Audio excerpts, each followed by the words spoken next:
یا غوث اعظم مجھے دونوں جہاں میں صرف آپ کی ایک نظر کافی ہے، تو ان کے ہاں رسول اللہ صلی اللہ علیہ وسلم کی نظر کا مقام کیا ہوگا،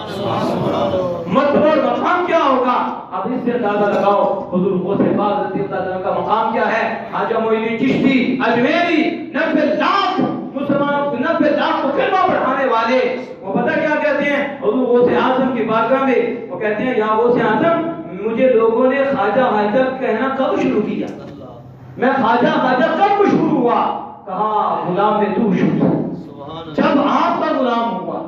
جب اتنی بڑی ہستی جنہیں حضور بھیجے کہ جاؤ جا کر دین پھیلاؤ اور عطائے رسول مدینہ پاک سے حضور بھیجیں اور پڑھ کے بھیجیں،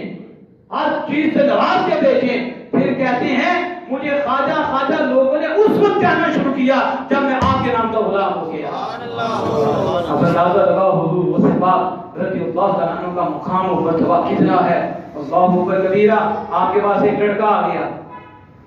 اس کو اس کے باپ خواب میں ملے تو وہ آگ میں جل رہی تھی، تو انہوں نے کہا غوث پاک کی بارگاہ میں جاؤ اور ان کی بارگاہ میں جا کر میری طرف سے کیا کرنا، عرض کرنا کہ وہ دعا کرتی۔ جب وہ آپ کے پاس گیا اور عرض کی حضور اس طرح والدین میرے ہیں عذاب میں ہیں، تو انہوں نے کہا آپ کی بارگاہ میں عرض کرنا۔ آپ نے فرمایا وہ میرے مدرسے کے پاس سے گزرے تھے؟ کہا جی حضور وہ آپ کے مدرسے کے پاس سے گزرے تھے۔ اگلے دن آیا تو خوش تھا، والد صاحب کو خواب میں دیکھا تو والد صاحب خوش و خرم ہیں، سکون میں ہیں، سبز لباس ملا ہوا ہے، تو پوچھا، کہا حضرت شیخ عبد القادر جیلانی رحمۃ اللہ علیہ کی برکت سے عذاب دور ہو گیا۔ تو آپ نے پھر کہا اس بچے کو، آپ نے کہا باپ نے کہا ان کو لازم پکڑنا، ان کی خدمت کرنا، وہ تھے باپ کی۔ باپ نے میرے رب نے مجھ سے وعدہ فرمایا، میرے رب نے مجھ سے وعدہ فرما لیا۔ کس چیز کا وعدہ فرمایا؟ یہ وعدہ فرما لیا جو آپ کے مدرسے کے پاس سے گزرے گا، جو آپ کے مدرسے کے پاس سے گزرے گا ہم اس کے عذاب میں بھی کمی کر دیں گے۔ یہ حضور غوث پاک رضی اللہ تعالیٰ عنہ اب وقت کے دامن میں اتنی گنجائش نہیں کہ بات کو آگے لے کر جائیں، وہ غلط بات سے پھر بات چلتی ہے۔ ظاہر حضور غوث پاک رضی اللہ تعالیٰ کا ذکر ہے، تو آخری بات کر کے میں اسی پہ ختم کرتا ہوں۔ حضور غوث پاک رضی اللہ تعالیٰ عنہ نے بڑی محنت کی، جو پیدائشی بھری بھی ہیں، پیدائشی رب کے محبوب ہیں، لیکن آپ کا تقویٰ اللہ کبیرہ، بڑی محنت کی، اس کے باوجود بھی علم حاصل کرتے رہے، کتنے سال تک علم حاصل کرتے رہے، علم کی دنیا، پھر کتنے سال تک علم پڑھاتے رہے، کتنے سال تک علم پڑھاتے رہے، محدثین، مفسرین، نحوی، صرفی، 400 کاتب ہوتے تھے، آپ بیان کرتے تھے وہ لکھتے تھے، اپنے آپ میں فن کا وہ لکھ لیتے تھے، آپ سب بنواتے تھے، یہاں تک ہوتا تھا کہ اسی مجلس میں لوگ بڑی بن جاتے تھے، اسی مجلس میں خود بن جاتے تھے۔ آپ جب گفتگو کرتے تھے اللہ کا کبیرہ، اور آپ کہتے تھے گفتگو کرتے کرتے یہ تو قال تھا، یہ تو بول رہا تھا، اب ہم چلتے ہیں حال کی طرف۔ پر جب یہ کہتے تھے تو پھر مجلس پہ حال واقع ہو جاتا تھا، لوگ جذب کی حالت میں ہو جاتے تھے اور لوگوں پہ کیفیت طاری ہو جاتی تھی، کوئی تو پھر جنگل کی طرف بھاگ جاتا تھا اور کوئی پھر اندر دلوں کو روشن کر لیتا تھا، مست ہو جاتے تھے، کسی کا دل ہی پھٹ جاتا تھا، بس آپ کا یہ کہنا ہوتا تھا یہ تو قال تھا، وہاں کہا یہ ان کا اثر تھا، اتنا اثر ہوتا تھا کہ مجلس بدل جاتی، عیسائی کلمہ پڑھ جاتی،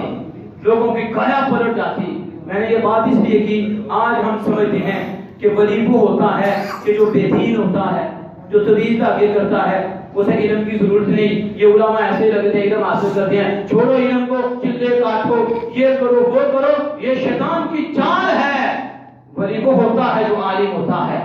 ولی کے لیے پہلے علم کا ہونا ضروری ہے۔ شہنشاہ بغداد کہتے ہیں کہ میں درست العلم حتی صرت قطبا، کہا میں شہنشاہ بغداد کہتے ہیں میں علم حاصل کرتا رہا، علم حاصل کرتا رہا، محبوب بھی ہیں، علم حاصل کرتا رہا، ایک وقت آیا رب نے مجھے قطب بنا دیا۔ علم کی بدولت دین کی دولت ہوتی ہے، جس کے بعد علم دین کی شبہ ہوتی ہے۔ آج لوگوں نے علماء کو گالیاں دینی شروع کر دی، علماء کے متعلق بولنا شروع کر دیا، اور خدا کے بندو علماء تمہیں بتاتے ہیں، علماء تمہیں بتاتے ہیں، علماء ہی ہیں جو تمہارے بچوں کی ذہن سازی کرتے ہیں، ان کے ذہن بناتے ہیں، انہیں کی بدولت تو بچوں کی بخشش ہوتی ہے، بچوں پہ کرم ہوتے ہیں۔ یہی علماء ہیں جو تمہیں قبر میں بھی کام آئیں گے، یہی علماء ہیں جو حشر میں بھی کام آئیں گے، حتیٰ کہ جنت کے اندر بھی لوگ علماء کے محتاج ہوں گے۔ تو ہر عالم ولی تو نہیں ہوتا، لیکن ہر ولی عالم ضرور ہوتا ہے، ہر ولی عالم ضرور ہوتا ہے۔ اس لیے کوشش کیا کرو علماء کے متعلق زبان درازی نہ کیا کرو۔ میں تو کہتا ہوں جو علماء کے متعلق بولتا ہے پھر جمعہ بھی صدق کے پیچھے پڑے، اور علماء کے پیچھے بولتا ہے پھر جنازہ بھی کسی اور کے پیچھے پڑے، جنازہ بھی کسی اور کو کہے کوئی بے دین آ کے جنازہ پڑھائے، اور جمعہ بھی کوئی بے دین پڑھائے۔ ان کے کفن دفن تک سارا سلسلہ ہی آج تو دفن کرنے کا بھی پتہ نہیں چلتا، کفن کا بھی پتہ نہیں چلتا، بلکہ باپ کو بچہ نہلا نہیں سکتا، اسے پتہ ہی نہیں باپ کو کیسے نہلانا ہے، وہ اٹھا کے جتنا مرضی پھینکے، باپ تو یہ حال کرتے ہیں۔ علماء ہی بتاتے ہیں کہ مرنے کے بعد بھی تیرے باپ کا مقام کیا ہے، مرنے کے بعد بھی ان کا مرتبہ کیا ہے۔ تو یہ حضرات محترم علم کی دولت سے حاصل ہوتا ہے، اس لیے کوشش کرو علم دین حاصل کرو، علم دین، اور اپنے بچوں کو بھی علم دین حاصل کراؤ۔ حضور غوث پاک رضی اللہ تعالیٰ عنہ نے یہ ہمیں سبق دیا۔ میں اپنے اس شعر پہ اس بات کو ختم کرتا ہوں۔ اعلیٰ حضرت میں بڑی پیاری بات آپ نے کہا، تجھ سے در سے سب سے ہے مجھ کو نسبت، تجھ سے در سے سب سے ہے مجھ کو نسبت۔ اس چیز کو خیال میں رکھو، ادب بہت بڑی دولت ہے، ادب بہت، مسجد میں آئے مسجد کا ادب اللہ کا گھر ہے، کس کا؟ اعلیٰ حضرت کہتے ہیں میری نسبت کس سے ہے؟ کہتے حضور غوث پاک آپ سے نسبت در کی ہے، در سے سب کی ہے، کتے کی ہے، اور میری نسبت کتے سے ہے۔ میری نسبت اتنے بڑے امام ہیں، اعلیٰ حضرت دنیا نام لیتی ہے، وہ کہتے ہیں غوث پاک کا جو کتا ہے نا مجھے اس سے نسبت ہے۔ میرے گلے میں ہے دودھ کا ڈورا تیرا، میرے گلے میں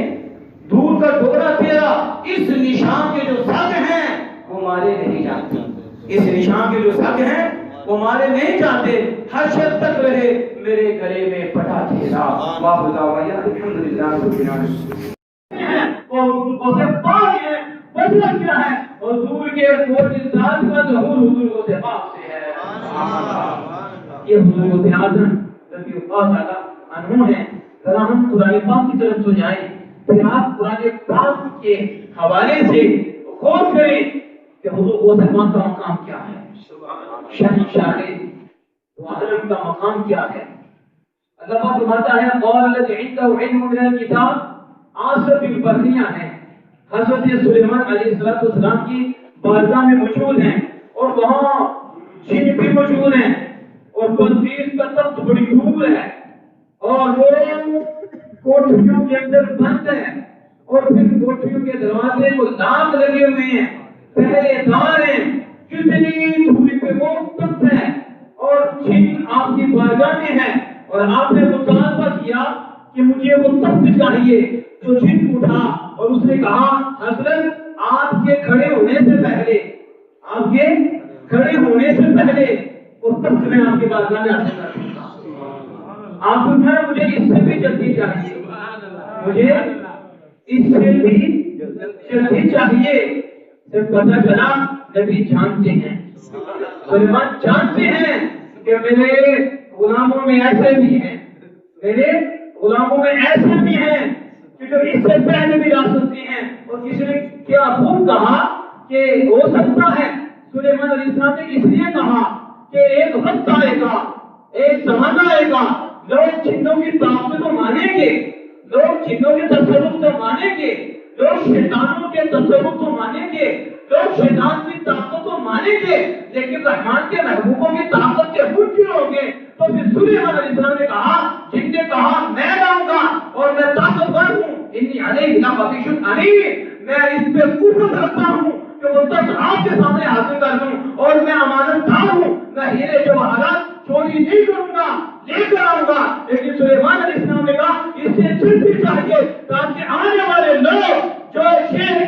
اقرار کریں گے کہ جن طاقتور ہیں ان کا جواب ہو جائے کہ جن میں وہ طاقت نہیں ہے، شیطان میں وہ طاقت نہیں ہے جو رحمان کے بندوں میں طاقت ہے۔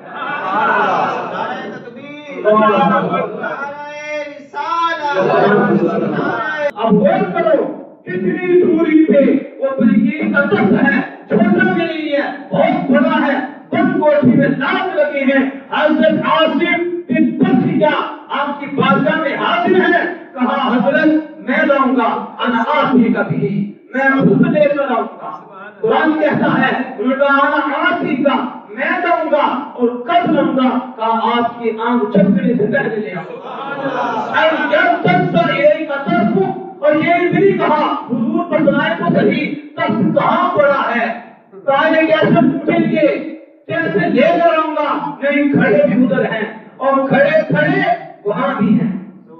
کھڑے یہاں ہیں وہاں بھی ہیں، یہاں ان کا جسم ہے وہاں ان کی روح ہے، ادھر کھڑے ہو کر اتنی دوری سے سب کو دیکھ رہے ہیں، لاکھ لگا ہے، اتنا بڑا ہے، سب کچھ سامنے ہے اور کھڑے ہیں، اور پاور کیا ہے، اتنی دوری سے میں اسے آپ کی آنکھ مارنے سے پہلے، آنکھ چکنے سے پہلے آپ کے سامنے رکھ دوں گا، اور یہ کہا، اور پھر حضرت عاصم بن برقیہ نے کیا کیا، قرآن پڑھو ایسا لے کا طرف لما آؤ مستقیما عنده قال هذا من فضل ربی، سلیمان علیہ السلام نے اس کو اپنے سامنے پایا،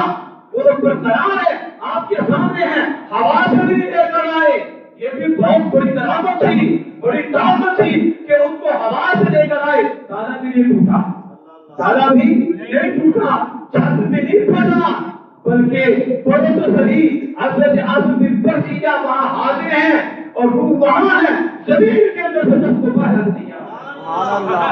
اتنی طاقت عاصم بن برقیہ میں، اور جو کتاب پر کچھ رکھتے تھے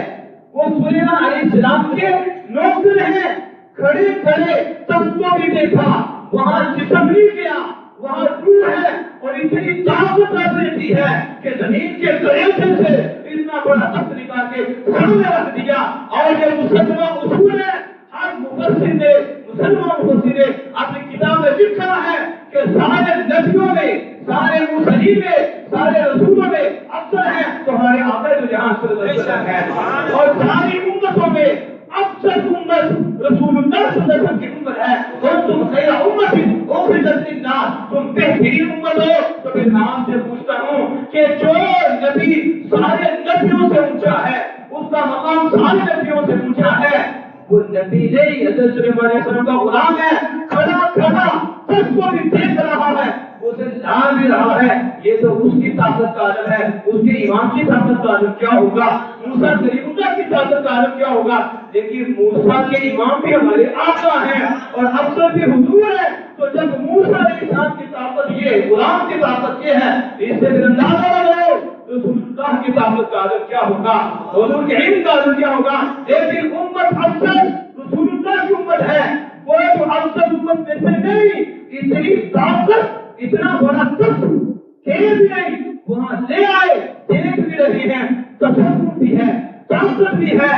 یہ تو سلیمان علیہ السلام کے جو ادنا ہماری امت کے مقابلے میں ادنا غلام ہے، ان کی طاقت کا عالم یہ ہے، اور شہنشاہ بغداد تو وہ ہے کہ جو افضل تو ہے لیکن اس امت کے بچوں میں بھی سب سے اونچا مقام رکھتے ہیں۔ ان کی طاقت کا عالم کیا ہوگا، ان کی طاقت کا عالم کیا ہوگا، ان کے مقام کا عالم کیا ہوگا، ان کے مسئلے کا عالم کیا ہے، ان کی قوت کیا ہے، ان کی نگاہ کیا ہے۔ آپ نے یہاں تک فرمایا، آپ نے خدا پاک سے میں نے دلیل دی تھی کہ رب پاک نے دی ہیں، جنات کو بھی دی ہیں اور اپنے بندوں کو بھی دی ہے، اس کا قرآن گواہ ہے۔ تو جب ایک عاصم بن برقیہ کو اتنی طاقت ملی ہے تو پھر حضور کے بیٹے کو طاقت کتنی دی ہے، شہنشاہ بغداد کو کتنی طاقت دی ہے۔ آپ میرا مرید بشری میں ہو اور اس کا پردہ اتر جائے تو پھر میں تشریف میں ہوں تو میں اس کی پردہ پوشی کروں گا، میں اس کی پردہ پوشی کروں گا۔ یہ حضور غوث پاک کا تصرف ہے۔ تصرف اللہ نے کتنا بات سنایا تھا، تمہارا تقدیر مبرم، یہ وہ تقدیر ہے چھوٹے بندے میں پوچھ رہی ہے، ادھر بڑا اونچا موٹا پوچھتا تقدیر مبرم میں، کہا تقدیر مبرم تقدیر نہیں ہوتی، لیکن مجھے حق ہے، مجھے حق ہے، میں چاہوں تو اسے بھی تبدیل کر، میں چاہوں تو اسے بھی تبدیل کر دوں۔ آپ ہمارے سے مرض کو نہیں کہ وہ جو تقدیر کے پاس جائے، معافت کر جائے، جیسے تقدیر ہے ویسے مان لے بس تو وہ ہے جو تقدیر کی کھڑکی میں جائے، اس کے اندر جائے، پھر مالک سے بات کرے، پھر اسے تقدیر کروائے۔ اب مجھے یہ مقام حاصل ہے کہ پھر میں بات کرتا ہوں جا کے اللہ کی بارگاہ میں، اللہ نے عزت دی ہے، اللہ نے مقام دیا ہے، پھر مالک میری سنتا ہے، میری قبول کرتا ہے اور تقدیر بدل دیتا ہے۔ حضور اعظم رضی اللہ تعالیٰ عنہ اللہ اکبر کبیرہ، آپ کے بارے میں اولیاء اکٹھے ہو گئے اور اولیاء اکٹھے ہو کر یقین کے ساتھ کہا کہ وہ پاک کا مقام کیا ہے؟ کہا وہ تو ساری مخلوق کے کتب ہے، سارے اولیاء نے کہا، اور اس کو حضور رضی اللہ عنہ نے بیان فرمایا اور صحیح کتب میں یہ موجود ہے، کہا کہ آپ سارے مخلوق کے کتب ہیں۔ آپ سمجھے میں نے ان سے کہا رک جاؤ، چپ کر جاؤ، میں تمہیں بتاتا ہوں، میری بات سے بات سنو، تم مجھے کہتے ہو کہ میں کتب ہوں ساری مخلوق کا، تو مجھ سے سنو، کتب تو میرا خالق ہے، کتب بڑا اونچا مقام رکھتا ہے، میں کتب تو میرا خالق ہے اور کتب تو میرا نوکر ہے، تم مجھے کتب کہتے ہو۔ تعالیٰ فرماتے ہیں کہ آپ شمال کے بھی کتب ہیں، آپ جنوب کے بھی کتب ہیں، پھر کہتے ہیں نہیں غلط کرتا ہوں، نہیں یا وہ زیادہ میں نے غلطی کرتی، میں نے تو غلطی کر دی آپ کو کہہ کے کہ آپ کتب کے بھی بہت ہیں، اس کے بھی کتب ہیں، جنوب کے بھی کتب ہیں، شمال کے بھی کتب ہیں، میں نے غلطی کر دی، میں نے غلط کیا، کیوں؟ کہتے ہیں آپ تو عالم ارفان کو کہنے والے ہیں، آپ تو کتب اعلیٰ ہیں، تو وہ سے بات کہتے ہیں، مجھے سب نے کہا، میں نے کہا کتب میرا خالق ہے اور یہ میرا غلام ہے، تو کتب کون ہوتے ہیں؟ میں کتب وہ ہوتے ہیں کہ جو کعبۃ اللہ کے پاس جاتے ہیں اور وہاں جا کر کعبۃ اللہ کے ساتھ طواف کرتے ہیں، ساتھ چکر لگاتے ہیں۔ میں کون ہوں؟ سنو میں کون ہوں؟ میں تو وہ ہوں کہ کتب وہاں جا کر کعبہ کا طواف کرتی ہے، کعبہ جہاں آ کر میرے سر کا طواف کرتا ہے۔ ہمارا حضرت یعقوب کہا، اعلیٰ سے کہتے ہیں اور اقطاب جہاں کرتے ہیں کعبہ کا طواف، اور اقطاب جہاں کرتے ہیں کعبہ کا طواف، کعبہ کرتا ہے طواف سے چلے والا تیرا۔ یہ حضور سے حاضر ہے کہ یہ کتب اعلیٰ ہے، کتب اعلیٰ ان کے اوپر یہاں کی حکومت ہے، اور اس کے علاوہ بھی ہم تو یہاں تک کہتے ہیں کوئی آسمان کا، کوئی شہر آسمان کا شہر ہے، کوئی جنوں کا شہر ہے، کوئی فرشتوں کا شہر ہے، کوئی انسانوں کا شہر ہے، کام میں شہر سے خود میں جنوں کا بھی شہر ہوں، فرشتوں کا بھی شہر ہوں، میں انسانوں کا بھی شہر ہوں، بلکہ آپ ماتے وہ آسمان کے شہر ہے نہ خود آسمان۔ مقام کتنا اب جگہ فرمایا حضور سے ماں کو غور تو کرو کہ حضور سے کبھی پیدا نہیں ہوئے، اس سے پہلے ان کے والد قسم کو حضور سید عالم صلی اللہ علیہ وسلم مقام میں ملتے ہیں، اپنا دیدار کراتی ہیں اور کیا فرماتے ہیں؟ ابو صالح اللہ نے تجھے بیٹا عطا فرمایا ہے، آسمان کا اللہ نے تجھے بیٹا دیا ہے، ابھی پیدا نہیں ہوئے، حضور پہلے فرمانے ہیں اللہ نے تجھے بیٹا دیا ہے، وہ بلی ہے، وہ بلی ہے، محبوب بھی، وہ میرا محبوب ہے اور اللہ کا محبوب ہے، آنے سے پہلے ہی انہوں نے فرما دیا کہ وہ بلی بھی ہے اور میرے بھی محبوب ہیں، اللہ کے محبوب ہیں، اور ان کی شان بلیوں میں وہ ہوگی جو نبیوں میں میری شان ہے، جو نبیوں میں میرا مقام ہے۔ اس لیے تو کہا غوث اعظم درمیان اولیاء جو محمد درمیان انبیاء، کہ غوث اعظم اولیاء میں ایسے ہی مقام رکھتے ہیں جیسے حضور سید عالم صلی اللہ علیہ وسلم انبیاء میں مقام رکھتے ہیں۔ اور یہ عام نے نہیں بات کی، حضرت شیخ الحق قدس دہلوی علیہ رحمۃ الرحمان نے بھی کہا کہ حضور غوث اعظم کون ہے؟ کہا حضور غوث اعظم اولیاء میں ایسے ہی ممتاز ہیں، ایسے ہی خاص ہیں جیسے کہ رسول اللہ صلی اللہ علیہ وسلم انبیاء میں ممتاز ہیں۔ حضور غوث اعظم رضی اللہ تعالیٰ عنہ ابھی پیدا نہ ہوں اور حضور ان کی بشارت ہے کہ یہ محبوب بھی ہیں، اور مقام کیا ہوگا؟ جو مقام میرا نبیوں میں ہے، رسولوں میں میرا مقام ہے، وہ مقام میرے اس بیٹے کا ہوگا۔ اور اولیاء کے اندر حضور غوث اعظم رضی اللہ تعالیٰ عنہ کی سیرت کو بھی آپ پڑھیں، آپ کی کرامات تو بہت ہے، ایک تو کرامت یہ تھی بے شمار، یعنی کہ شمار نہیں ہوتی، اتنی کرامات ہیں۔ آپ جب چھینکتے تھے اتنا بھی مجمع ہوتا تھا، اتنا بڑا مجمع ہو،